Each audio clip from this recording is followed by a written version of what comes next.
All right, welcome to the Detroit Lions News. I'm your host, Joe, and then this is the other host, James.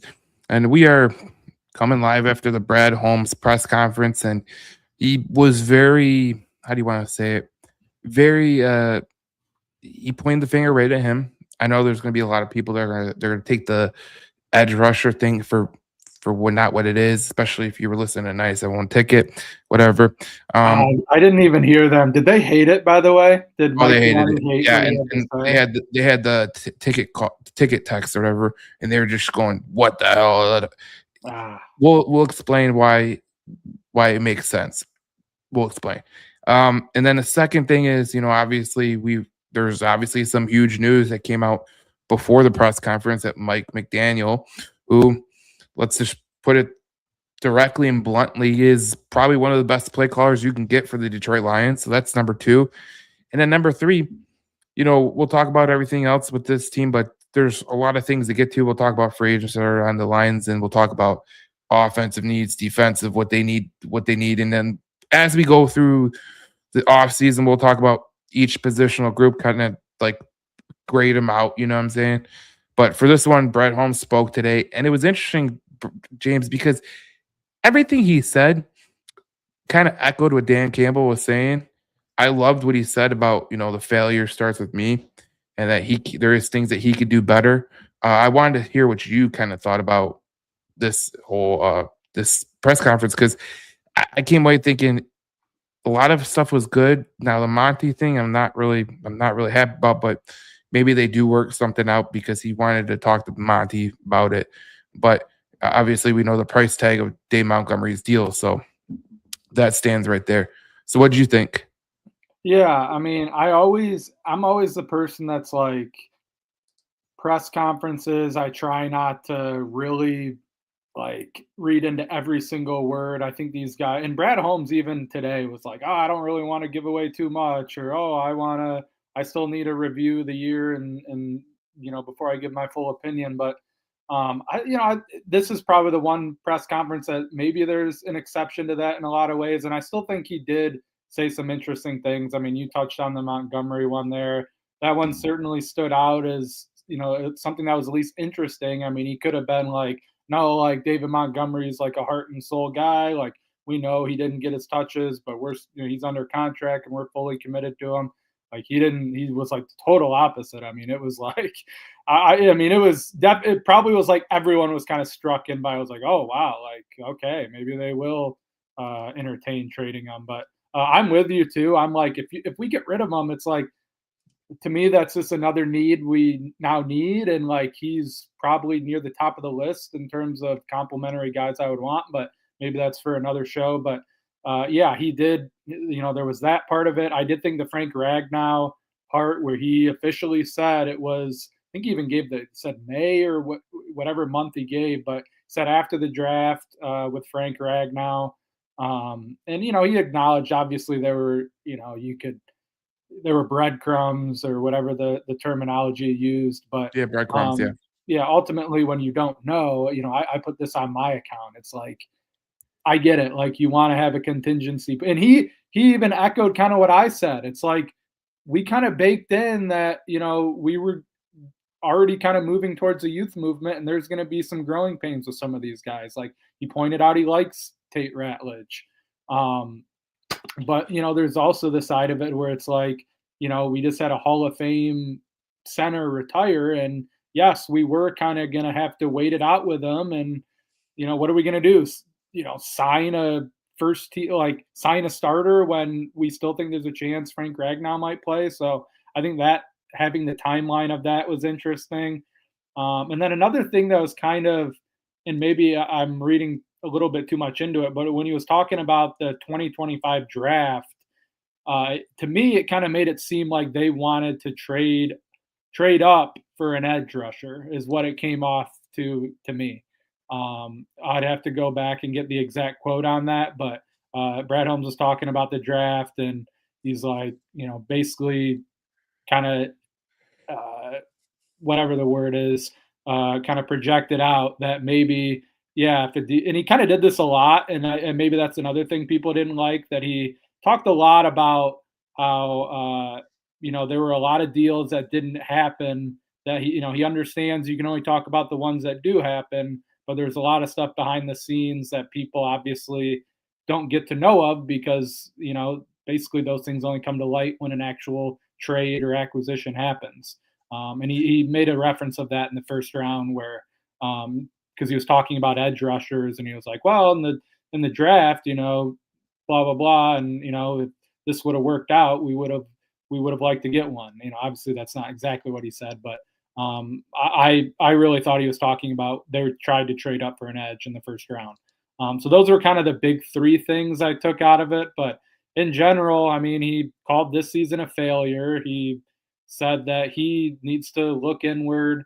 They talked about top to bottom, and they need to look to see what they can do to get better. And I didn't. It was certainly a way different tone. At minimum, if you're someone that just was still upset with Brad Holmes, it was a like night and day tone to the 2023 one, where he kind of came out with almost like a already written down statement of bullet points he wanted to address. He was kind of like, you could definitely tell he was kind of downtrodden, and like they view this season as, I think he even said, up to their standards, it was a failure. So, for a press conference, make of it what you will, but I think all in all, it was decent. Well, what's interesting is like there was a story that I heard from someone that I know, and he was kind of in the know about the whole situation, but he was saying, and I didn't want to bring it to air, but obviously, Brett Holmes said this. He literally said that it's not for a lack of effort for trying to make moves. So I heard this right around the trade deadline. After the trade deadline, Jalen Phillips got traded to the Eagles at Sunday night. This is what I was told by the person, and it was someone that was had connections. But he said, and I didn't believe it, but now I believe it because Brett Holmes just confirmed it. But he said they were trying to figure out if they were going to activate Josh Pascal off IR. Like they thought Josh Pascal was going to be able to come back, and that's why they were like, let's wait it out a day. Well, it turns out Howie Roseman made that deal that night, and basically undercut Brad Holmes. And that's kind of like the lack of effort thing. Like if you try and you're trying and you're trying to see what kind of things that you could do. Sure, he could have made the deal and then thought about it later, but that's probably the things that he kind of thinks about. But in the moment, you're probably like, let me see if this can happen. Let me see if what's this going to happen. There's other roster spots that they were looking to, Kirby Joseph at that time was dealing with an injury. They had injuries other places with Terrion Arnold and DJ Reed. So you can't take all the guys off IR. I don't know how many you're selected to have. I think it's 5 or 6 or whatever that you could take off IR. But when I heard that story, and then I was like, all right, whatever. I don't really believe it. I'll never take it to the podcast. But when Brad Holmes said, today about the lack of effort in terms of, they tried to do some things, but obviously nothing came to fruition.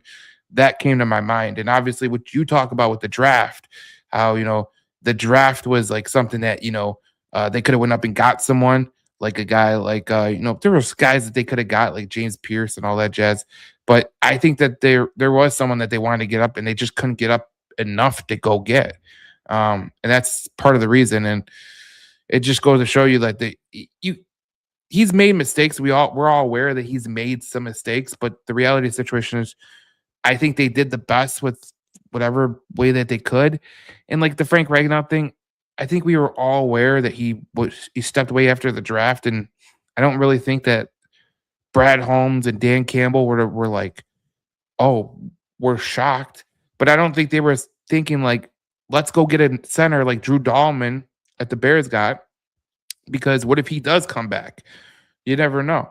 So it's kind of like a if this, if that. And you're right about the youth movement. They were going to go into a youth movement regardless. I mean, Zeitler coming back would have been great, but that doesn't fix your whole situation. Eventually, you were going to go into a youth movement. Now, I wonder what he learned from this year going into next year, potentially what you're going to do if Taylor Decker hangs it up. You know what I'm saying? Yeah, and that's kind of where I'm at with this press conference in general, because it's he could have said like the most perfect answers for everything. Ultimately, like we're gonna have to see what happens this offseason. And I do kind of take it as at least from an and we'll have to see if this pans out as being right or not. The offseason will tell us. But I do kind of view it as their hands were tied a little bit with the Taylor Decker thing. They were probably going to draft the offensive lineman early, regardless. Taylor Decker is going to be a big factor into this. I still hope he comes back for another year. If he doesn't, now that's another premium piece. Rather, if you move Panay over there or not, you still have a starting tackle spot you need to fill. But I do think they're going to kind of view offensive line as a serious position that they need to upgrade this year. And if that's through trade or through the draft to bolster it or in free agency as well, I do think they're going to view that as okay, no, like we need to attack this seriously and probably get even more than we need for the offensive line. When it comes to the defensive line, I think that's where people will be upset. I think he did kind of say we're going to do the same approach, which I don't necessarily think that's bad per se in terms of they have guys like Pascal and Levi Onwuzurike and Davenport and Muhammad, who was the one guy that really performed.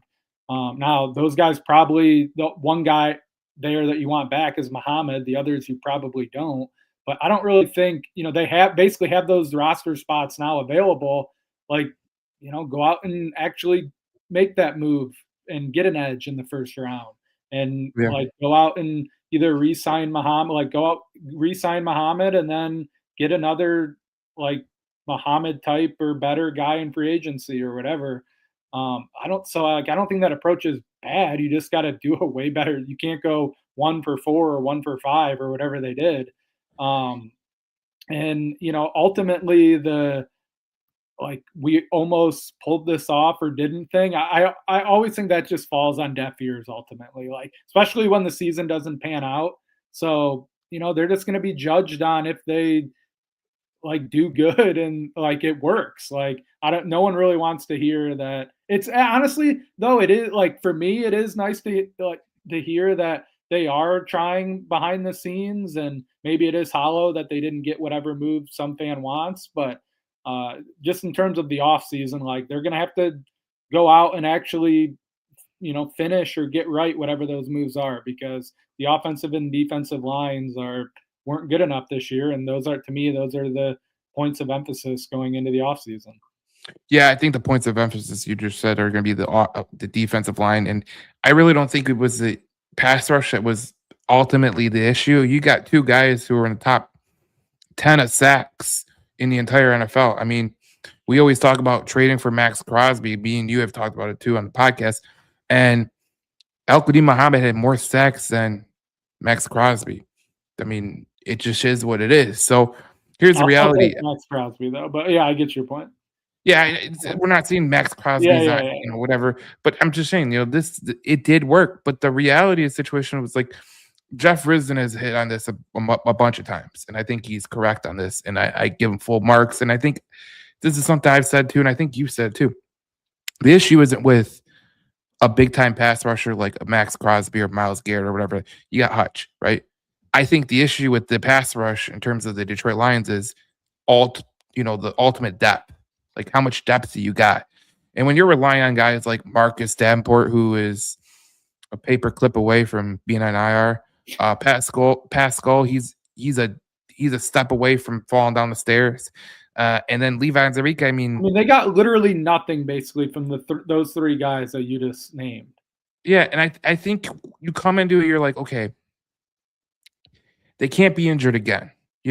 I think Davenport was someone who was gonna require a little bit of time.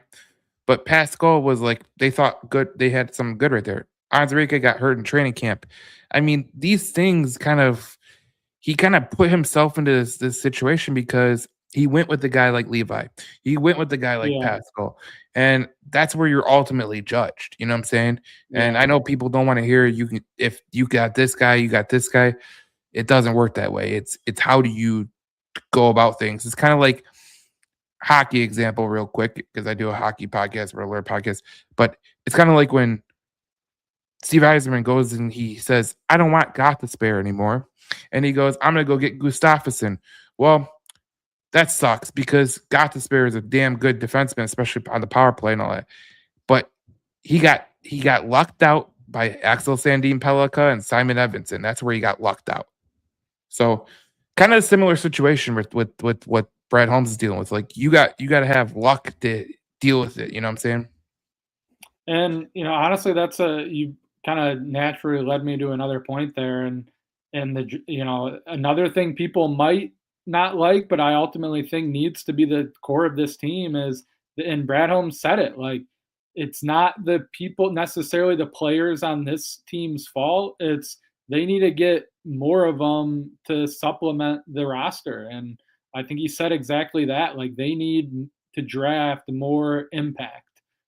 Maybe that is his way of saying he needs to draft less development projects. But then he did kind of say when asked that, he's like, I'm not necessarily not going to do that. I'm going to pick the right guy.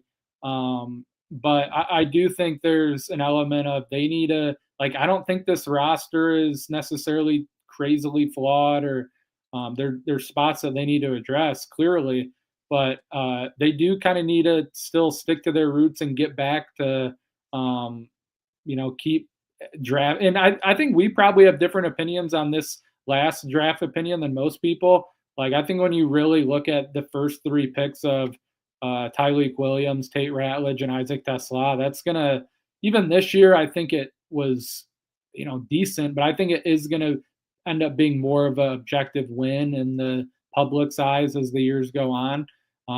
So, I guess more to that point of they need to, hit on this year's draft class and, get 3-4 more guys that can add to this while you have these other guys developing. And maybe, the 2024 draft class becomes, less of a, oh my gosh, what a disaster if Terry and Arnold can stay on the field for a full year and, Rakestraw gives them literally anything. And, going down the line, maybe Vaki stays healthy too, because I think he's actually, for where he was picked, in the 4th round, like he's actually actually a very good special teams player. It just seems like he was hurt every other game. So, yeah, the injury thing still is frustrating. They didn't, Dan Campbell or Brad Holmes haven't used it as an excuse at all. But it is annoying. And if they can have a year where they're even just mildly healthy, I do think that could cure some issues, maybe not all of them, but maybe there are, 6 things that pop up that are issues during a year. Maybe if you're not the most injured or second most injured team in the league, only 3 of them pop up or only 4 of them pop up. Like it has been brutal that they've been, a top, probably the most injured team last year. And then this year, I think the 49ers were more injured. If you want to throw in maybe 1 or 2 more teams, okay. But like the injuries have been definitely a realistic factor in their last 2 seasons. Yeah, I look at their last 2 draft classes, and I think I would venture a guess that I think that there's going to be 4 picks from last year's draft that are going to be really good. I think Miles Frazier could be pretty decent. But you look at 2024. I mean, Reichstrahl has been a disappointment. He can't stay on the field. Banu has, even Holmes admitted today, he's not where he's expected to be, and he's going to have to compete for a spot. Baki is a great special teams player, but he can't stay healthy. Wingo was a walking healthy scratch every game, pretty much. He randomly did, I thought, pretty good against the Bears, which was I thought like one of the most random things of the entire. But I mean, that whole game was there, but that whole game was just random in every sense of the imagination. That's stupid. It was like Kelvin Shepard went to zone defense. You're like, where was this, dude? Like, where was this like 3 weeks ago, 4 weeks ago? It just don't make any sense. And I think I could deal with injuries. Like I was talking to someone who does a 49ers podcast, and he said the difference between the Lions and the 49ers, and this is actually true too. He goes, let me ask you a question. Would you want to lose Hutch and would you want to lose Campbell? I said, not really. He says, if those are your biggest 2 injuries, would you take that? and the rest of it be like spread out. You know what I'm saying? I was like, okay, that kind of makes sense. He goes, that's kind of what we dealt with. Okay. But you guys, in terms of like the Lions, you guys dealt with, oh, your secondary is just effed.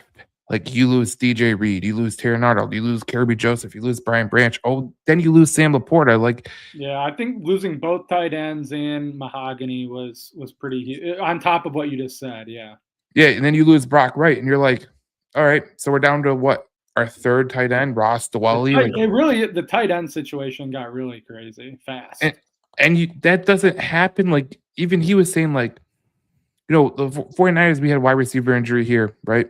We had a linebacker injury here. We had a defensive end injury here. We had another cornerback go down. He goes, your guys just died in the secondary.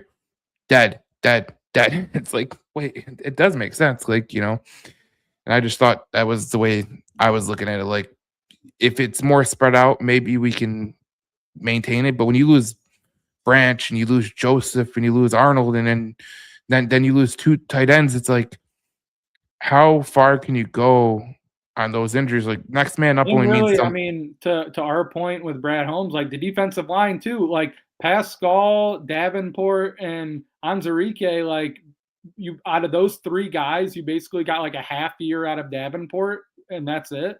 Like, so I mean, if it's the GM's fault or not, like, you probably could say from the defensive line standpoint, it probably was because like Davenport came in with that was the whole thing. It was just okay, like, and you like and on this year, we probably gave him like as fans as an entire fan base, like we probably gave Davenport more credit than he deserved. Like I feel like people kind of were like, oh, if he can just when he's on the field, he's actually decent. It's just he gets hurt all the time. Well, he ultimately still got hurt for half the season, but then when he did play the last half of the season, he just was a total non-factor. But you knew that the injuries could be a very real thing with him. And then, I don't hate re-signing Anzarike, but like that was like a guy that was going to be a legitimate, like a de facto starter essentially. And you knew that he battled injuries. Basically could only give you one good year up until that point, and then he goes down. And then, same thing with Pascal. I guess you're not, he's under contract, but, he was a guy that was going to play a good amount and he got injured for the however most time in a row. So, he did talk about, Brad Holmes did mention like a lot today, really. I mean, whether they do any of it again is kind of my point of now we're going to have to see ultimately what happens and then analyze it from there. But they talked about some structural changes on both sides of the ball. If not that they do it, but just that they're going to have to look at everything on a year like this. So we'll see what comes of it. But there's certainly at least from the defensive line, like, do they kind of look at it now as, let's make sure we get that, first round deal done that I alluded to, that I think he, go back and watch that press conference when he's talking about the draft.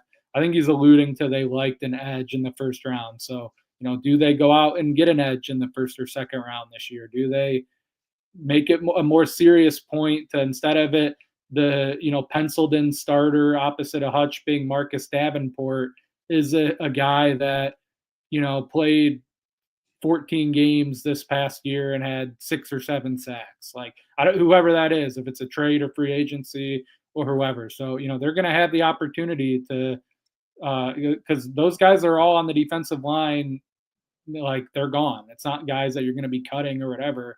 Like Marcus Davenport's not going to be here unless you, for some reason, sign him again. Yeah, I think it's going to be interesting. And here's what Brad Holmes said about not being so far off. I'll play it right now. Let me get it full screen. But where is it? Oh, right there. Season change. You're just a big picture view of how close or far you think you are from the. I don't think that we're that far off. I personally don't. We have a lot of good players. We have a lot of good young ascending players. We have a really good quarterback. We have the right coach. I do think that we're very close. And hey, look, maybe that is some of the things that, maybe that's one of the items that needs to be looked back on, is thinking that you are so close. And so then now you start changing some things because you only need this piece. You only need that piece. And you got to feel, and it's like, no, like, who's the best player to fit for what we're trying to do that has gotten us to have the expectations that we have as a football team right now. So again, we'll be looking at everything, but I do not think that this is a deep surgery overhaul. Like, I don't think that, but obviously there needs to be some adjustments made for sure. So you heard him right there, and you say, okay. When you hear that, you go, okay, I agree with that 100%.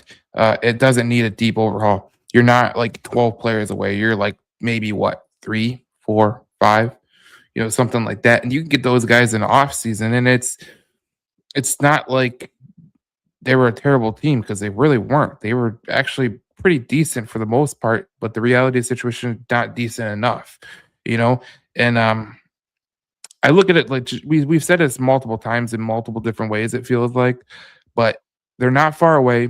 They need to have a good off season. It starts with, hiring the right offensive coordinator. I think that's what really skewed things in a wrong direction, because once Dan took over offensive play calling, it seemed like the team kind of, for whatever reason, was less focused on, like, he couldn't go talk to the defense about this or that. He kind of had to stick with the offense and left Shepard alone. And when Shepard, had issues, like, I remember when Aaron Glenn had issues with a certain scheme or whatever. I think it was against Philadelphia or whatever. Dan Campbell came over there and showed him, like, this is what we need to do. This is what we need to do. And they came back in the game. So I look at this situation where that wasn't able to happen. And then you have what happened with Morgan getting fired. Offense looked better under Campbell, but the reality of the situation is, Campbell is a better CEO than he is like a play caller, in my opinion. And that's not a bad thing.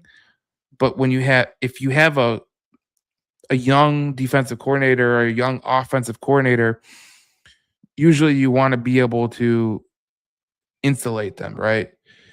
So having a veteran OC like Mike McDaniel would be absolutely huge for Detroit. We talked about this before the podcast. I think this would change a lot of things for the Detroit Lions, especially what you said about on the run games portion. I'll let you speak to that. But just having the ability to have a guy who's an advanced play caller, who's been a head coach, who can lead the charge on the offense, who, let's be honest, he had a statue as a quarterback in Tua Tagovailoa because he couldn't run, or else he was going to get concussed for the 18,000th time. And that offensive line stunk in Miami, and he designed a great run game for them. And not only that, but look what he did with Tyreek Hill. And I look at Jameson Williams, and I go, that's a younger version of Tyreek Hill. And if Tyreek Hill was able to have the success that he had with Mike McDaniel, what does a younger Jameson Williams do for his offense? And I look at Jalen Waddle and St. Brown, and I go, okay, cool. Kind of similar player. They're not similar in the way that they play, but they're similar in the way that they, catch the ball. They're good players. They're reliable players. The one thing that Mike McDaniel never had in Miami is a tight end. Never had a tight end. Sam Laporte is your tight end. He never had an offensive line. I mean, you started an offensive line with Penei Sewell. Pretty good. Most of the league doesn't have a Sewell. I mean, you look at some of these teams in the playoffs right now, they would chop off their right arm for a Sewell. So that's where I stand. I don't know where you stand, but I know you have a specific way you want to go about this. Yeah, I mean, as I told you, I'm kind of mad at myself that I'm so attached to this, at least having the chance to happen, because I tweeted at the midway point of the season when it kind of looked like it was inevitable that Mike McDaniel was going to be fired, that I would be incredibly interested as him as offensive coordinator of the Lions. I tweeted about it a bunch of times since, even today, before this news broke. So I was kind of even extra excited about it. But I just think this is a perfect I really think it's perfect all the way around. I think from Mike McDaniel's standpoint, I get people could say, "Oh, he could be a head coach." I really think someone like him that's already spent now several years as a head coach, wouldn't he want the priority to be like get a great situation? So I mean, yeah, if he gets hired by one of these teams and he thinks there's some great pathway to be, successful as a head coach, by all means, go for it. But I really think if he comes and is the offensive coordinator of the Lions in a situation where he doesn't have, like, kind of the knock on him is he just isn't quite ready or built out to be a head coach. He can't have the whole team buttoned up, that sort of thing. If he can just focus on like dealing with Jahmyr Gibbs and Jamison Williams and St. Brown and Goff and like I think it's a perfect situation for him. He can come here even on a year like this for the Lions, where they had they have all these issues with the offensive line and play calling and all of that. They still rank 4th in scoring. They were number 1 for a majority of the year. It kind of is a built-in super high floor for him, where they're going to score 28, probably 38 or 28, 30 points a game. With him as the head coach. I mean, they were gotten to 30s with Ben Johnson. I think they're at like 28.3 this year.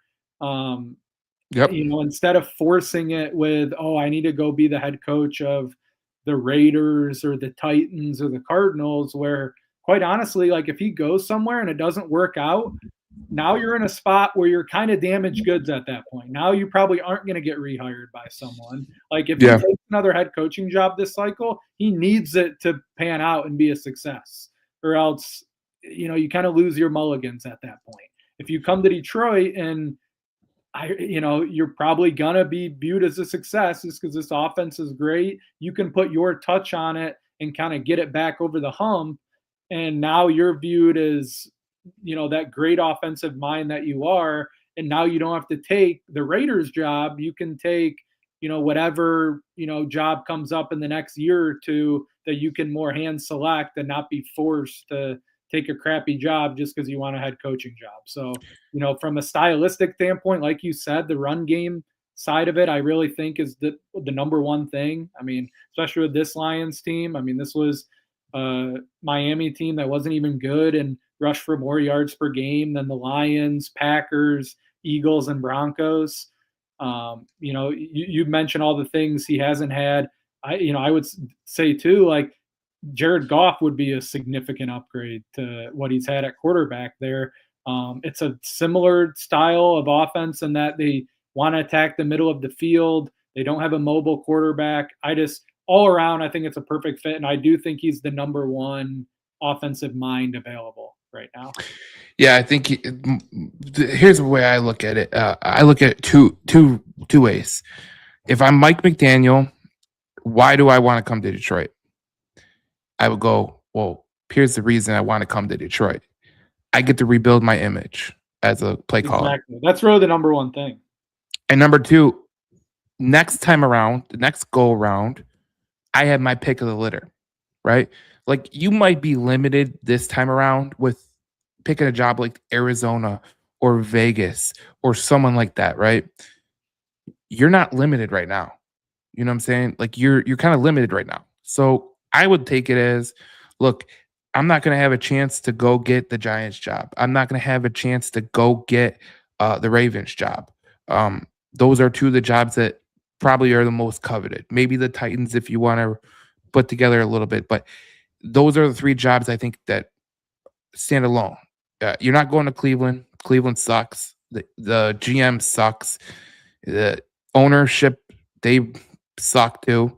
You're not going to go to Vegas because Vegas has had a basically a turnstile of people go through that door. I mean, I think they have like $167 million in contract buyouts, whatever. Arizona, cheap owner. Not many players are going to go, I want to go play in Arizona. And who's going to be your quarterback? Are you going to have Kyler Murray?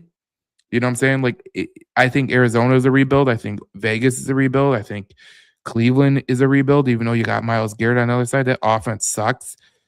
You don't have a quarterback. So go where the quarterback is. And if I'm the Lions, here's what I would do. I would just say to Mike McDaniel, if I was advising him, you have the perfect football situation to come in here, right? You have elite players, a weak schedule. You're playing 9 games at home. You're going to play 1 in Europe, so whatever. You're going to have 12 games in a dome and 2 in warm weather. So 14 games are going to be right up your alley. Okay, 14 games. It means 3 games are going to be outside Chicago, Green Bay, and I forget the last one. I forget the one that's not going Panthers will be outside, but that could Panthers, be but that's a warm weather. So okay, Miami. whatever.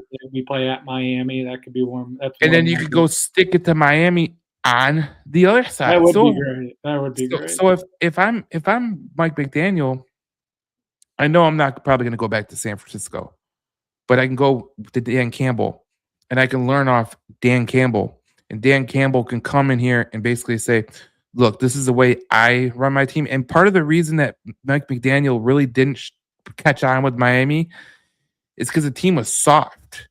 Now, if you're looking to get a doctorate exactly. and trying to become like what you were missing, you come to Detroit, you learn off Dan Campbell, you learn the grit factor, and you go, okay, I could do this. Because I look at Ben Johnson in 100%. Chicago.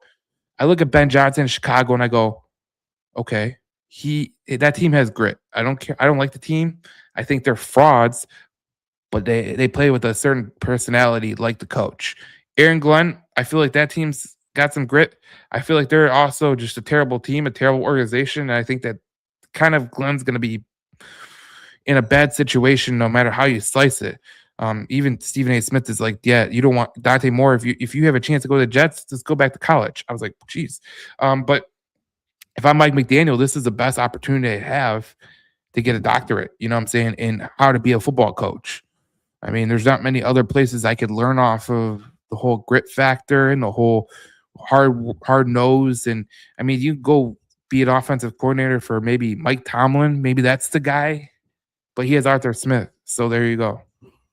Yeah, I think that last point you brought up is such a great one because I've seen people point out like, oh, is it really a fit and blah, blah, blah. I really think it's the perfect fit. And the fact that it's already come out that the Lions are interested tells me that, Dan Campbell and Mike McDaniel are really smart coaches and realize that they could really benefit from each other. Because as you just said, from Mike McDaniel's point of view, that is the one thing that is like the sticking point with him is his teams are too soft. He can build a flashy offense, which you would have all the tools to do again in Detroit.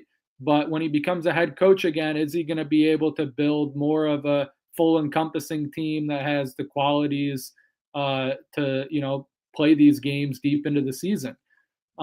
That's exactly what you would want to learn from Dan Campbell. And then from Dan Campbell's point of view, you're bringing in, for lack of a better way to put it, like another Ben Johnson type and a brilliant offensive mind, but someone now that already has a wealth of experience as a head coach and has been through a lot of success as a head coach and then a lot of failure as a head coach. I think that in general, bringing in a de facto another head coach into your organization, I think is always a great thing.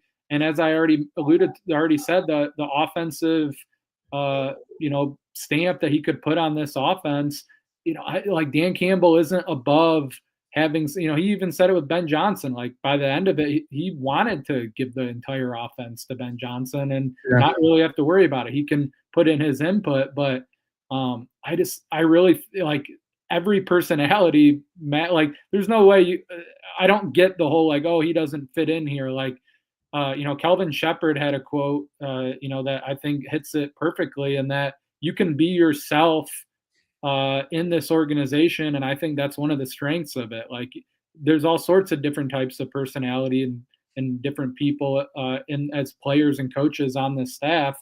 And, as long as you have the same goal in mind, I think you can succeed here. So, he's going to be super coveted. I'm sure there's, the teams that we just called out as basically jokes of franchises that will do everything they possibly can to get him as the head coach. I know, some of the national writers have pointed out, oh, he's best friends with Dan Quinn. He can be their offensive coordinator too, which, hey, maybe if he just, he loves Dan Quinn, maybe he just wants to go do that. So, it's not a set in stone thing by any means, but if man, if this is something that if it happens for me personally, it's like almost like makes the offseason type of thing, because this would be like a grand slam type hire, and they need to hit on this hire. So I mean, it's definitely at least exciting that they're already reaching out to him and have interest in it, especially for anyone that was all pissed off that they were interested in David Blau, which I think was definitely a worthwhile mind to pursue. Because here's the other thing that I'd say about this whole thing is it's not, yes, it's about you want to hire the right person for the job, but it's basically a free session to like ask people their opinion on your offense and your team. So why not like talk to whoever and get their input on the Lions offense and what they think needs to happen to make some of their deficiencies turn around. So like having talking to Mike McDaniel about the Lions offense, like to me that in itself is a win. Yeah, I look at it like this. I don't know. Maybe you think about this, like, but you remember Nick Saban, and every coach that sucked at their last stop would go to Nick Saban as like it was like a Passages Malibu for bad coaches. You go to Steve Sarkisian, boom. Lane Kiffin, boom. Brian Dable, boom. Like all these guys went there.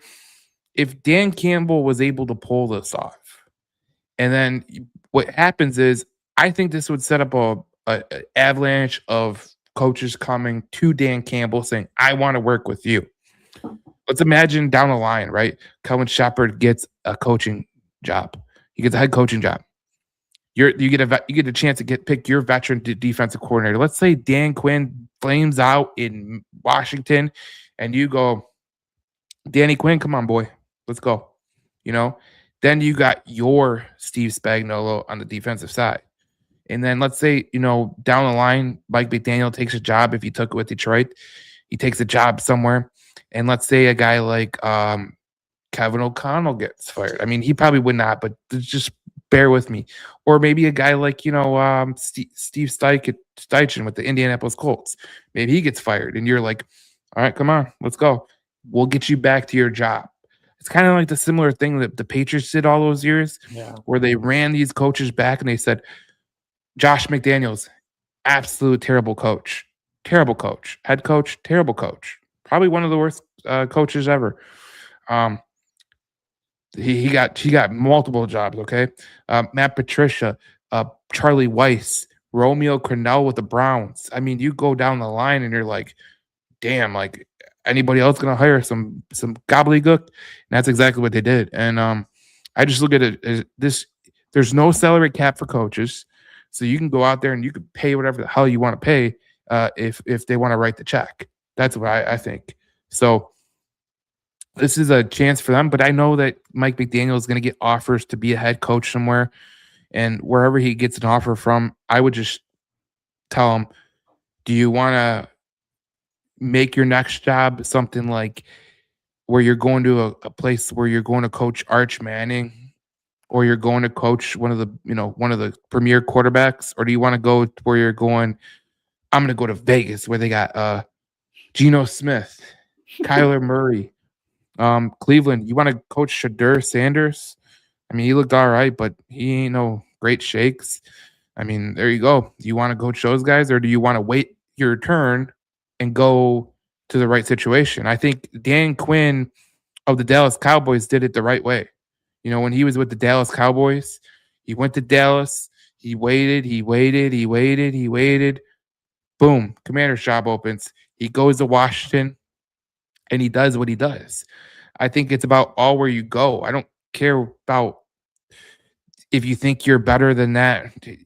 Half these organizations that we've named, Cleveland, Vegas, they fire every coach that comes through the door. Arizona's cheap. So there you go. Like, put your own perspective into it and just think about what you want. Yeah, I mean, it'll be interesting because we're at the start of the cycle. I mean, I'm sure there'll be might even be another surprise opening or two once a playoff team gets eliminated. And there's going to probably be more names that the Lions are interested in. I think there's some decent candidates out there, but I do think Mike McDaniel's one that like I would put the full court press on him and try to get him. But again, you know, maybe he does have interest in being a head coach. So we'll see. But it is exciting that they, you know, that they at least want him, and you know, we kind of just have to see what goes from here. And it was also interesting that they, you know, immediately fired John Morton, because it did seem like maybe, especially after his comments that he said he would basically like take a demotion, maybe he could fit as like a passing game coordinator or something. So that in itself was kind of noteworthy news that they already, you know, immediately moved on from him. And then since then, they've, you know, they have two names already in David Blau and Mike McDaniel that they've at least have reported interest in. So this will be a huge hire and a big factor, honestly, in next season. So I mean, it's definitely a big storyline to keep your eye on. Yeah, and I think, well, here's the thing. Last thing I'll say on Mike McDaniel. Here's what I would say to him. I know Washington is a team that could potentially get him as offensive coordinator. Here's how I would take this. You're a run game guy, right? Do you want to soil yourself to Bill Merritt, you know, the running back from the Commanders, or do you want to have Jahmyr Gibbs? Do you want to, you know, if he came and he says, I will only stay if Dave Montgomery is going to stay. Oh, hell, Dave Montgomery is staying, and they're running those two over and over. I think it's, again, you know, it's the situation. Where is the best situation for you? And even Philadelphia fans are like, wait, if we get beat this week, the Eagles should do it. Oh, they'd be all, yeah. They'll definitely have an OC opening, I think, for sure. Philadelphia. If the Eagles lose, they'll do the same thing. They'll be like, screw it. And then, you know, if I'm Mike McDaniel, I'm like, okay, I got Detroit and Philadelphia. Who do I want to go to? That's kind of like the $1 million question. But, you know, Dan Campbell is going to teach that grit. The only thing I would say about the Eagles, if Mike McDaniel went there, I think Vic Fangio would beat his ass in the locker room. That's just my opinion. But that's the way it goes. So we look forward to these you know, this team, and you know, we look at the offense, and we heard Brad Holmes talk about the offensive line. Is it just the offensive line that needs to be better? What do you think it needs to be better? In terms of the offense, I mean, I have been someone that is, you know, while admitting there, you know, it's not the 2023 or 2024 Lions offense, I do think like just the talent on this team and the floor that is there because of that is pretty high. So I would say, yeah, it is just the offensive line for me in terms of what needs to improve. Yes, they're going to have a new play caller. I get that. But I do think the offensive line, you're looking at it as they're probably going to have a new center. I also, I'll throw out the opinion, I do think Tate Ratledge is going to stay at right guard. They have a full year of him playing there already. If it was a situation where he played a bunch of center in college, I maybe would have a different viewpoint on it. But I just think that's tough in a year where you really want to improve the offensive line to throw a guy in there who basically has never played center in a game before. And I like him as a right guard. So I do think he'll play there. So they're going to have to upgrade center. Left guard to me will be the one that's interesting. I don't, they've talked about competition a lot. Dan Campbell brought that up as a big point when he talked the other day. Maybe that's a prime position to either, sign someone in free agency. Maybe it's not a locked in starter, but, someone like, 2 or 3 years ago with Graham Glasgow, where when they signed him, they were saying that Vaitai was still the starter. But they brought him in as a legitimate guy that could win a job. And he ultimately did win a starting job. So maybe it's a situation like that. Maybe it's a situation where they draft someone in the second, they trade and they get a 3rd round pick again, and they use it on an offensive lineman, and that guy wins the left guard job. We'll see. And then obviously I think a big part of this conversation is going to be, what does Taylor Decker do, which I really don't have a good read on one way or another. I don't think it's like I do think there has been this thing where it's like a given he's going to retire. I think it's more of a toss up. But that's going to be a big factor because if he retires, it is a big piece that they got to figure out what they want to do at tackle. Yeah, I look at it like this. I didn't think about anything else than the offensive line, to be honest. Because when I look at the offensive line, here's his signature stat, James, that you'll enjoy. The signature stat here is the Lions had 6 yards, 6 yards per play. So it's 6.0 yards per play. That was third best in the NFL. You take the top 15 teams, and you go, who had the most pressures out of all those teams in the top 15? There's only one that had more pressures than the Detroit Lions in the top 15. It was the New England Patriots. And I would say the New England Patriots kind of benefited from a schedule that was kind of better. They really did. Of all teams to benefit from a schedule, it was the Patriots. Yeah, and the Patriots, they're a good team. Drake May's good, but I look at this like this. He still had, in time to throw, he still had almost 3 seconds to throw. Jared Goff had 2.7, okay? So there you go. It kind of limits that. But here's the thing. Offensive line was the issue the whole year, in my opinion. And when Frank Ragnow retired, I don't care what you say, what you thought, whatever the case might be. We knew that there was going to be a potential. Well, obviously there was going to be a step back in the offensive line. How big of a step back, we didn't know. How did Christian Mahogany develop? How did Tate Ratledge look in his first year? And I thought Tate Ratledge had a good year. Graham Glasgow, I thought he had a good year. The problem was Will had not a great year in his expectations. He even said it himself. And Decker said the same thing. Did you say, sorry to cut you out there, did you just say Sewell? Yeah. Yeah, I did think it was funny that which I mean, I agree with maybe from his standards, but like PFF put out, he was like the protector of the year. And like, I do think he has a legitimate chance to win that. But that was maybe my favorite quote from the entire locker room cleanout was like, you would have thought Sewell had like a horrendous, like he was so disappointed in himself. And he was like genuinely pointing out like, yeah, like, I'm supposed to make plays that other offensive linemen can't. And like, I just didn't do it, which, again, we can agree with that, but like, he still had like, he was like the second highest graded player in all of the NFL by PFF this year. So I just thought that was kind of funny that he had that, which is what you want your franchise guy to have. Like, that's exactly what you want him to say. And he feels that way. I was just about to say that, like, all your leaders, you look at St. Brown, you look at Goff, you look at Sewell. I mean, Hutchinson, right? Jack Campbell, guys like that. They'll tell you, yeah, I wasn't the best. I really wasn't. And they have a high expectation of themselves. So when Sewell says, I did not have a good year, Tate Ratledge goes, damn, I did not have a good year either. And then, Decker is saying it, it goes down the line. Yeah. The leadership starts at the top. And I thought what Sewell said was interesting from his standards because he has a standard that he did not meet, in his opinion. And there's things that he could have done. I thought he had a great year, but, there were some games where he looked a little bit like he was limping and gimpy or whatever, but it is what it is. But the offensive line was an issue this year. That's what it was. And one of my questions coming into the season was the interior offensive line and play calling, and it came to a roost that both things were true, and that's a huge problem. It is.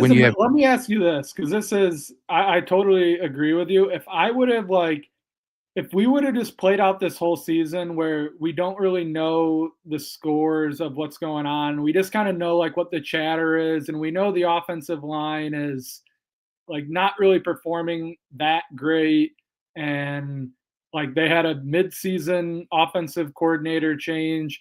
Like wouldn't you probably say like we probably ranked like probably 10 to 15 in scoring, like somewhere in there, like maybe worse, like might have been a full disaster. Like we fired our offensive coordinator. Like it is amazing that we still like that our offense is that good that we still ranked like almost first in scoring for the entire season.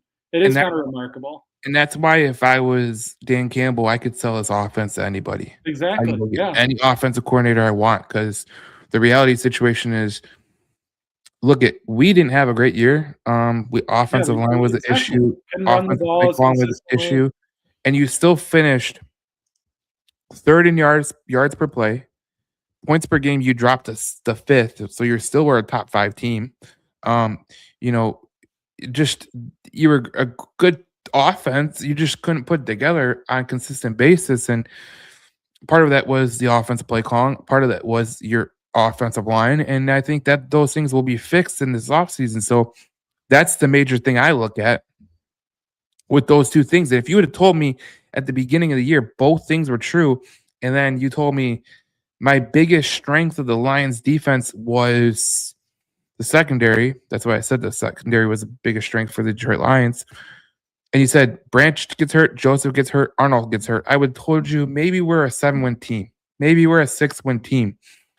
So maybe they outperformed themselves maybe by 2 wins because of everything that happened. And then you take away Sam Laporta. It's like, okay, all those things happening.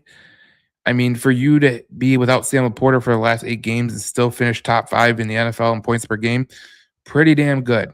Offensive line sucked pretty, and you're still top 5. This is offense that just needs an offensive line and an offensive play caller, and I think that they're going to get both. So that's my opinion. And Brett Holmes said it himself. He said it in the press conference that they're going to go look for a center. We talked about it last week on the show. Tyler Linderbaum, Connor McGovern, Cade Mays. There's opportunities out there to get better at center. You're never going to get a Frank Ragnow. It just doesn't happen very often. I mean, there's, what do you want to say, 27 other teams that are looking for a Frank Ragnow. You got Creed Humphrey, Cam Jurgens in Philadelphia, maybe. But there's not many centers like Frank Ragnow. So just get that, out of your head. So that's what I look at. And I don't think that, like you said, if you would have told me before the season offensive play calling and interior offensive line would have been the issue and they would have been major issues, I'd have been like, yeah, we'll be 15th or maybe, bottom of the chili pot. But they were still top 5. So everyone says that, oh, Ben Johnson made this team. No, I think Frank Ragnow leaving was bigger than Ben Johnson. That's my opinion. I think that for sure is played out, and it's for me. It's hard to argue just with ultimately the offensive scoring and then how disjointed the offensive line looked at times, and it wasn't even it was the frustrating part about it is you still had that capability to score what they did. A big part of their offensive struggles this year were the red zone. They weren't they were almost automatic in the red zone last year. They weren't this year. That's one thing that you could maybe point to play calling, but it's also a thing that they were able to run the ball in the red zone like incredibly efficient last year, and they weren't this year. And in those tight spaces, you probably can point to the interior of the offensive line not being as strong to get kind of that tough yardage at the end of the field. So, yeah, I mean, it was unfortunately it did pan out to where they had to fill both coordinators. I do think they're going to keep Calvin Shepard. And I'm fine with that, but to the point of he did have to have some learning moments this year. It wasn't perfect. I think he did have some really good game plans. I think there were honestly probably a good amount of games that were probably a player or two away from being great, and that's ultimately not good enough. But I think that could be more so on execution as it was the coach not having any idea what he was doing, leading the team into the game. But there were growing pains from a play calling standpoint on both sides, and but I think certainly not having if we would have had Frank Ragnow this year, or Ben Johnson, but not Frank Ragnow, I think there still would have been some very serious issues and inconsistencies with this offense as they kind of transition into a new era of their offensive line.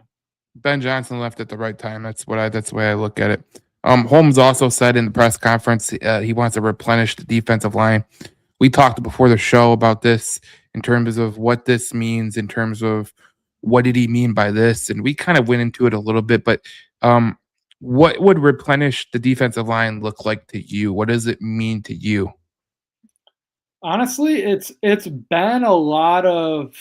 I feel like I had this conversation a couple of years ago as well, where their approach is they're not really committing long term to a bunch of guys. I know they committed obviously long term to Aiden and McNeil. Outside of that, it is basically trying to find good fits year to year. And a couple of years ago, it was Isaiah Buggs and Jones. I'm forgetting his first name. Big number 90, I think it was, and the defensive tackle, and O'Connor and Kaminsky and all the you had Houston his rookie year, and you were kind of just you tried to patch it together, and that's what they have tried to do this year too, and it didn't really work. They had Al-Quadin Muhammad, who was very productive. Everyone else really wasn't. And now in terms of replenishing the defensive line, you're probably not going to have DJ Reader, who was a starter. You're probably not going to have Davenport, who was the slated starter coming into the year. And now it would probably more be Al-Quadin Muhammad, who is a free agent. And as we talked about last week, he is going to have a market now. There are going to be teams interested in him. So you are going to have to minimum re-sign him, or if you lose him to free agency, now you basically are, essentially re-signing your entire defensive line rotation, because you're probably not going to have Pascal back. You're probably not going to have Anzarike back. So, I mean, that's, 4 or 5 spots right there, 2 of them to starters coming into this year. So, as I talked about earlier in the show, I think if I had to just pick one position right here, right now for the first round pick, I would hope it's a defensive lineman and probably an edge. If I had to be more specific on the defensive line. So, retooling it means, taking an edge in the first round, re-signing Al-Quadin Muhammad, and then making probably 2 free agent signings, probably nothing insane, but 2 guys that I think can be way better than what Marcus Davenport was the last couple of years, and better than, just the total gamble that someone like Pascal stays healthy or someone like Anzarike stays healthy. So, there's going to be, available spots on this roster. So, I mean, they're going to have to, it's going to look much different, I would assume. Here's the problem. A lot of people want to get like this name that's on the block, and obviously Trey Hendrickson is the name, but you'll have to pay $25.4 million at least to get him. So that stands a little bit in the way. But you mentioned Al-Quadin Muhammad, keeping him. His market value right now is $8.2 million, which is not bad when you think about this defensive end class. Because when we're talking about Arden Keegan, 13 million, who Arden Key is a little bit sporadic, right? Joseph Asai could get 15.1. Even a guy like Kwity Paye, who I don't think is the greatest player. I mean, he does have some stats, but he could get 17.1 on the open market, okay? You're looking at Joey Bosa, who could potentially get 13.7 million, and Buffalo's time to pressure was worse than Detroit's time to pressure. So stick that in your pipe and smoke it. The reality of the situation is when you look at all the edge rushers that are available in free agency, you're going to kind of have to look at how you could build this team out. And I look at 2 names in particular, but they're older. Khalil Mack, 35. He'll turn 35 pretty soon. Danico Autry, who we could have got a couple years ago, he's 35. So do you really want him? You look at a guy like Dante Fowler. He's 31. He's a speedy guy. He might be a good depth piece, as a pass rusher. But Jalen Phillips a free agent? What is his projection? His is probably pretty decent. I'm looking at Jalen Phillips. Let me see where he is. Might be wrong, but I thought he was a free agent after this year. He is not a free agent. It doesn't say it on this list. Okay. That's Sport Track. Yeah. Aziz Ojulari, who we could have got in a trade. People were marking him to trade. Um, he again, he's going to be a free agent. Hassan Reddick, who is 31, is going to be a free agent for 5.5 million. So maybe that would make I'd sense. take him as part of the rotation. Kingsley and Bargray from Green Bay could get 5.9. So Wow, he's actually interesting too. He's not bad at all. he's Actually, 25, so it's right in the range. I mean, and the Packers definitely have interest in re-signing him, but it's not just something where they can automate. It's kind of like the Al-Quddin Muhammad thing, where I'm sure in an ideal world they'd like to get him. So yeah, that's definitely a name for a rotational piece that I'd be. so there's a guy. Those are a couple guys you can go. I mean, Gross Matos, who is from San Francisco. He's projected at where is he projected? You don't have a projection, but he was made 9 million. He's 27 years old, so maybe you can go there.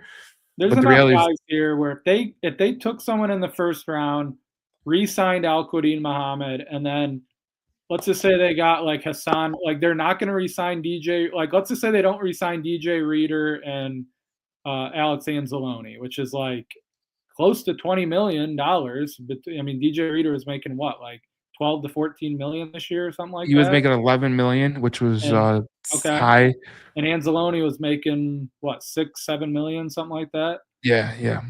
So I mean, if you have around 20 million, you can get Hassan Reddick, and this is just totally hypothetical, but Hassan Reddick and Arden Key for $18 million. Maybe it's Hassan Reddick re-signing Al-Quddin Muhammad and one other guy for 5 or 6 million, and then you're drafting an edge in the first round.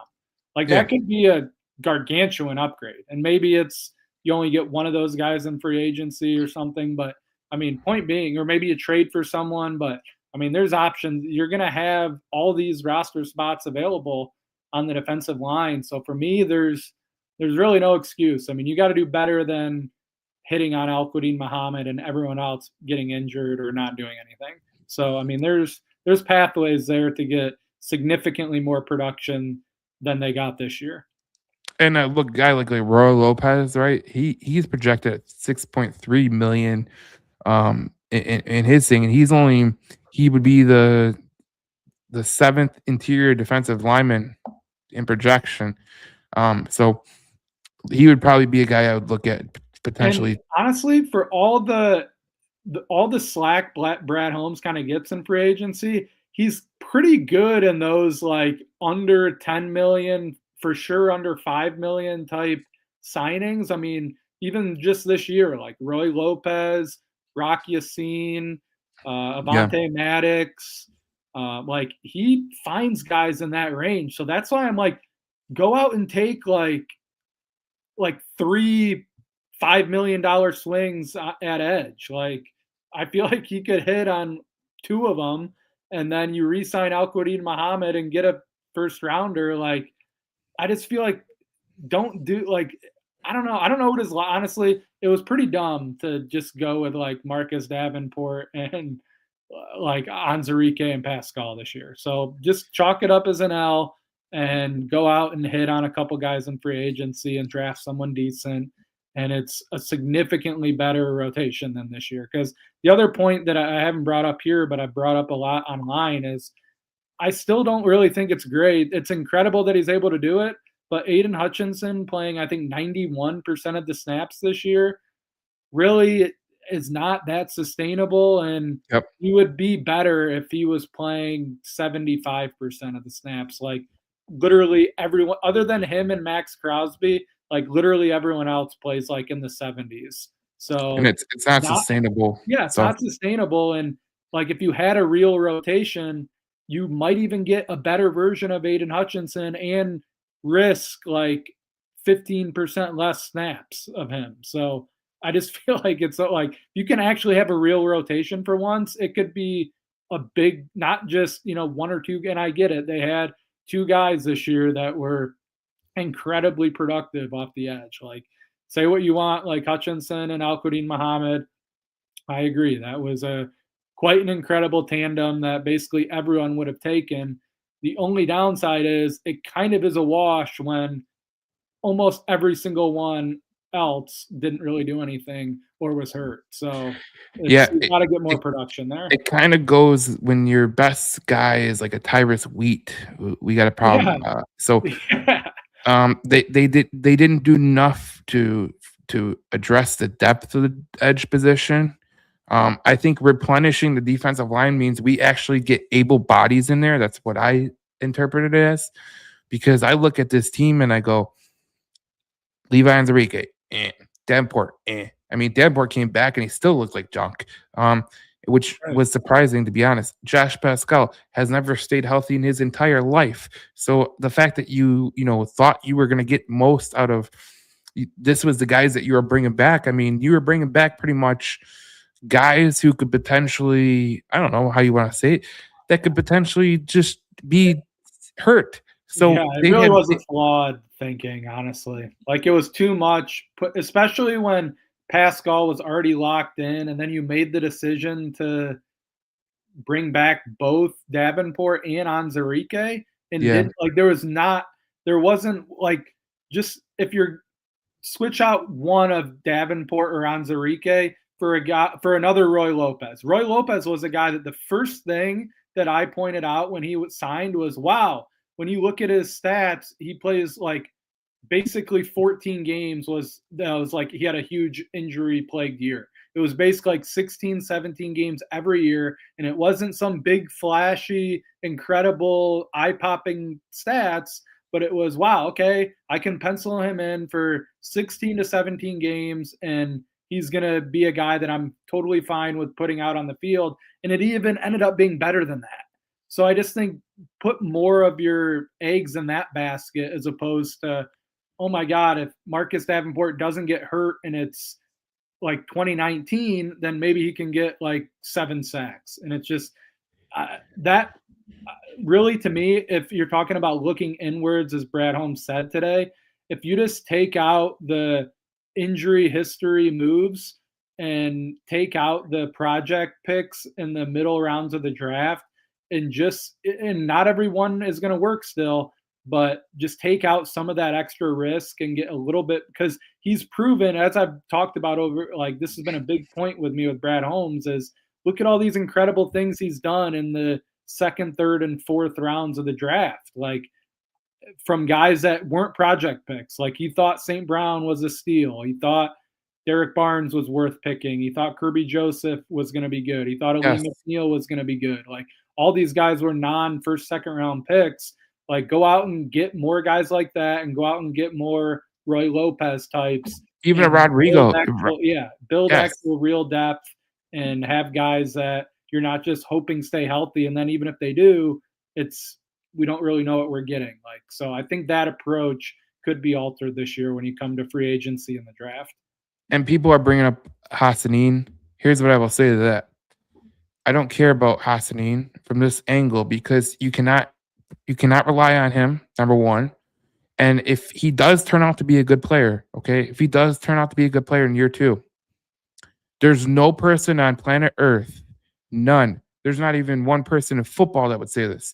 We have too many pass rushers. There's no person he would just be a totally dirt cheap, great piece to have if that ends up happening. And that would be great. It wouldn't be someone that we're relying on as someone that didn't even play this year. It would be an upgrade over what you had, in terms of the depth and everything. So depth is important. I think depth in the edge department is more important than flash, in my opinion, because if it doesn't matter how you slice it, like you can go get Trey Hendrickson tomorrow and you could still be in the same situation where you're relying on 2 guys to play most of the snaps, which is not ideal. It's just not ideal. Like, I don't care what kind of line you're thinking. I mean, you could put the contracts into the future, but the reality of the situation is you need depth. And the reason that the Eagles won a Super Bowl with their defensive line was depth. They had depth at the defensive line position, at the defensive tackle, defensive end, and they had edge rushers, and they had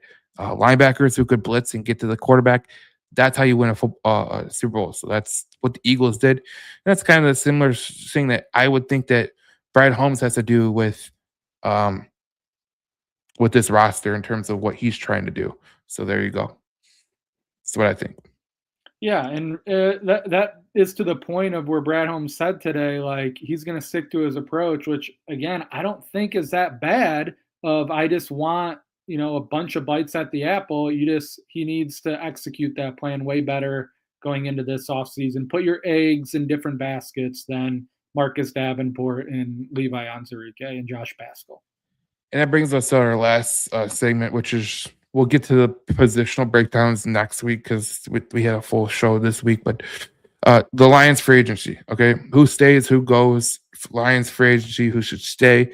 I'll give you the free agents. These are your free agents. I mean, Anzalone is one of them. Obviously Roy Lopez, Avante Maddox, Al-Quadin Muhammad, Meek Robertson, Rodrigo, Rock Ya-Sin, Dan Skipper, Daniel Thomas. There's a lot of guys to choose from. I mean, who would you choose from in your opinion? The guys that stand out to me out of that list would be, right here. Roy Lopez for sure. I want back. I don't think even at that $6 million projection, which I think you could maybe even get him a tick less than that, but I definitely want Roy Lopez back. And then two guys that I don't think again are going to cost a crazy amount and were really productive this year: Rock Ya-Sin and Avante Maddox, especially with the uncertainties. I don't think Amik Robertson's going to be back. I wouldn't hate it, especially I think they would sign him with the idea if he's going to be the nickel and like that's where you wanted him to be originally. But I like Avante Maddox and what Rock Ya-Sin did this year. And then I'd love to bring back Al-Quadin Muhammad, and I think he's probably even worth the price tag, especially just because, as we just talked about, none of what they else did this offseason worked. So that's the one guy that did. In a perfect world, I'd like to bring him back. If he costs too much, I'd understand it because he did have a double-digit sack season this year. But I like those two guys. And then I also think Khalif Raymond, even though I kind of bashed him on some of his decisions on the punt return, I don't think, he's a vet. He's 31 years old. I don't think he's going to break the bank. And I just think he's another guy that, in a year, you always need wide receivers. You can trust them.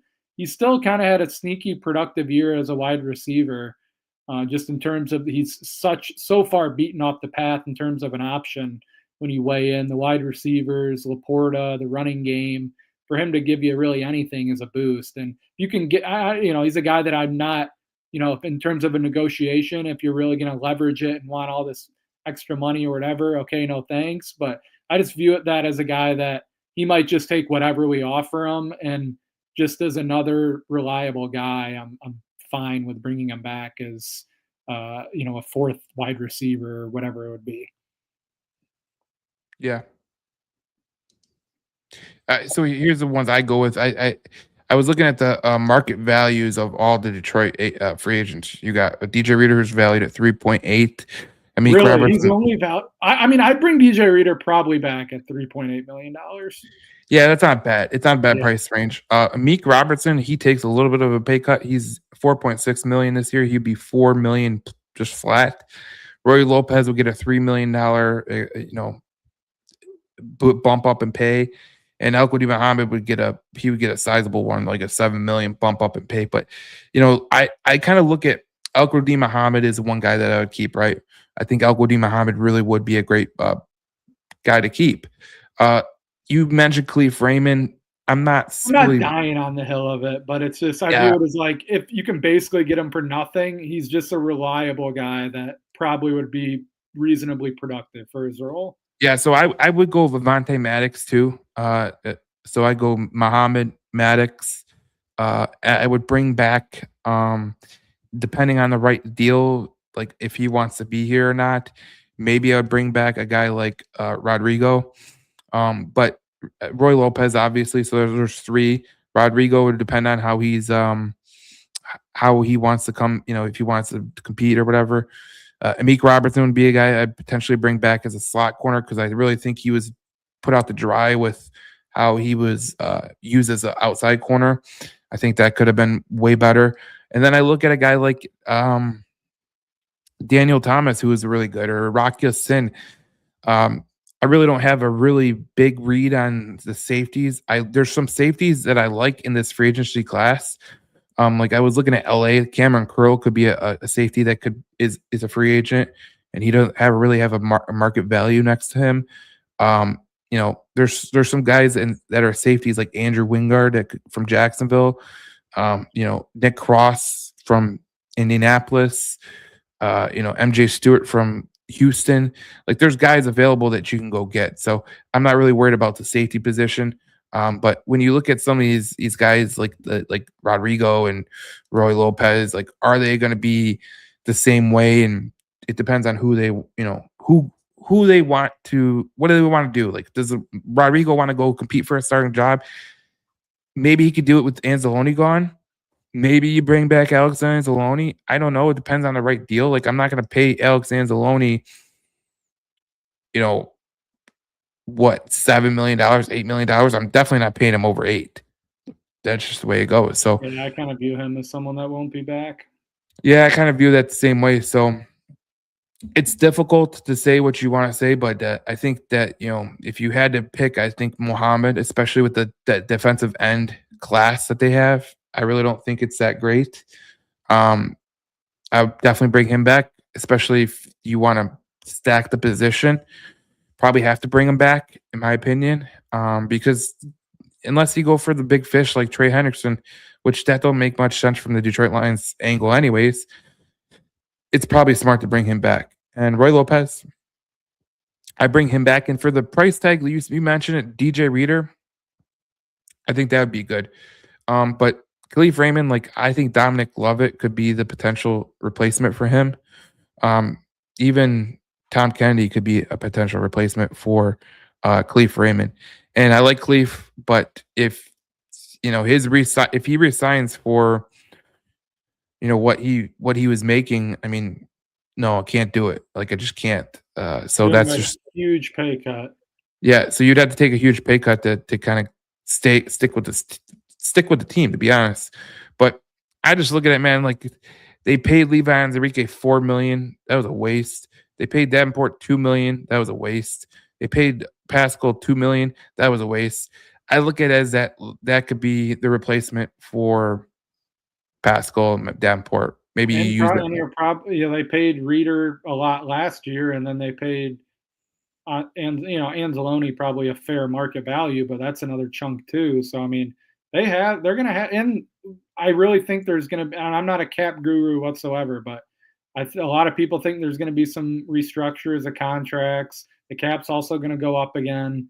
So they're going to have some room to be able to do stuff. And as Brad Holmes said, I don't think they view it as like they need to upscale the whole roster. I think they, just by looking at it, they have a lot of spots on the defensive line they're going to be open to be able to replace.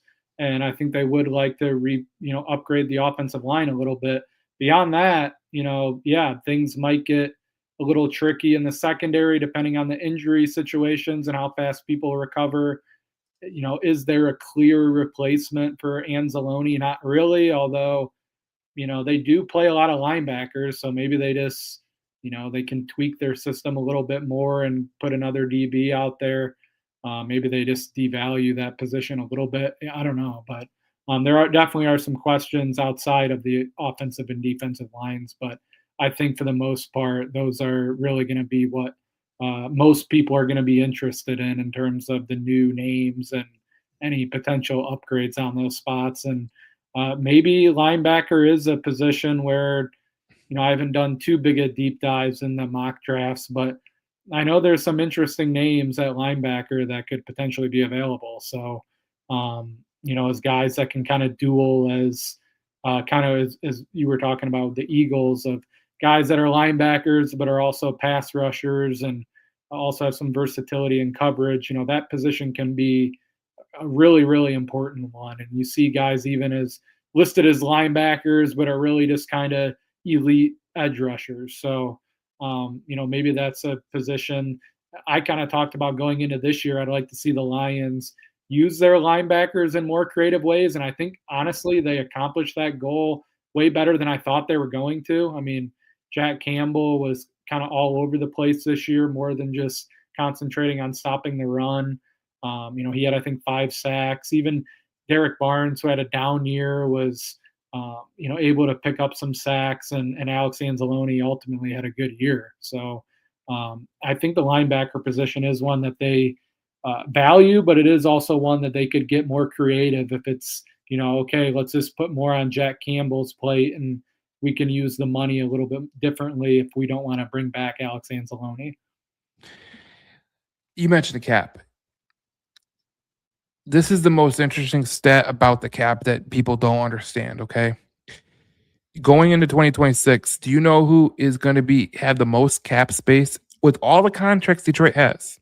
All the contracts. Do you know who has the most cap space In the entire NFL? in the NFC North?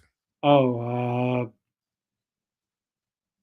well, I know it's not the Vikings, right? They're negative 30 million. Yeah, okay. It's not the Vikings.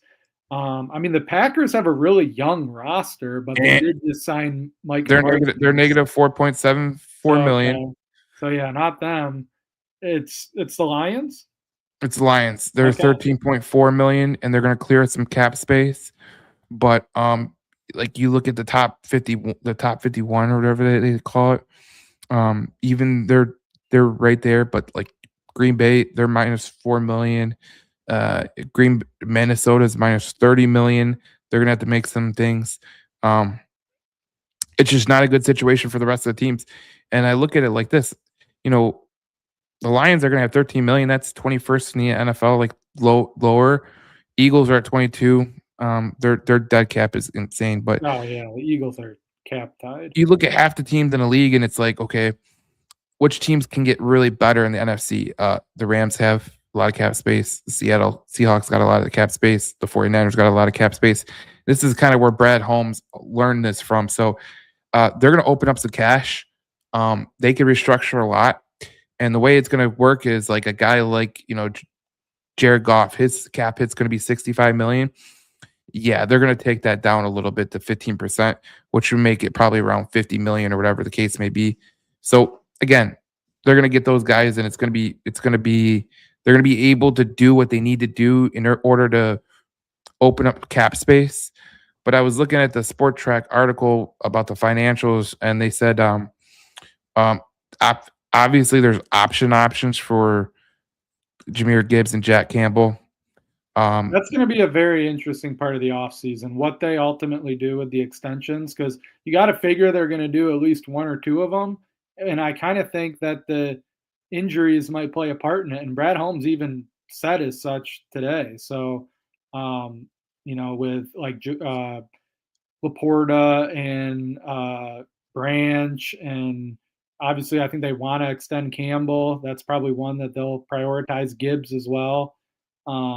So that's, especially with how the Lions have operated here, that's the kind of priority and the focus that they want to do. So where they ultimately give some of these extensions, I think is always a very interesting part of the offseason. So the Sport Track has this article about the financials. Here's how the potential cap conversions could work. His number is 69.6 million. Jared Goff. A simple salary conversion plus 2 void years can open up as much as $42 million of space. Amon-Ra St. Brown, if is already fully guaranteed, converting into a bonus plus 2 void years frees up $21.5 million. Mike Bisner is who I guess we should maybe even bring up because he got interviewed by the Falcons. But I know he's like a massive cap guy for the Lions. I feel like they definitely were like, okay, we're going to sign all these guys to deals early.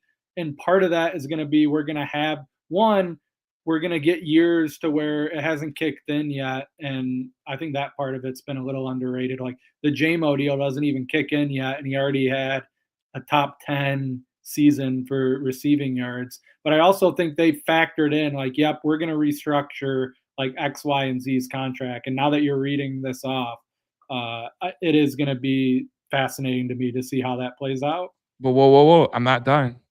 Elaine McNeil, if you wanted to do something with his, please, you can open up $18 million of cap space. Penei Sewell's salary is fully guaranteed. A simple salary conversion can free up $15 million of space. Oh my gosh. And DJ Reed's 2026 salary is fully guaranteed. So a simple salary conversion can free up to $11 million. So if you add it up, That's how the 42 cap is. Like the cap basically isn't real to a degree. If you're smart and like this is you just read off like like oh my god, like what we can like let's F it, let's trade for Miles Garrett and just restructure like 2 deals and like we're set. Yeah.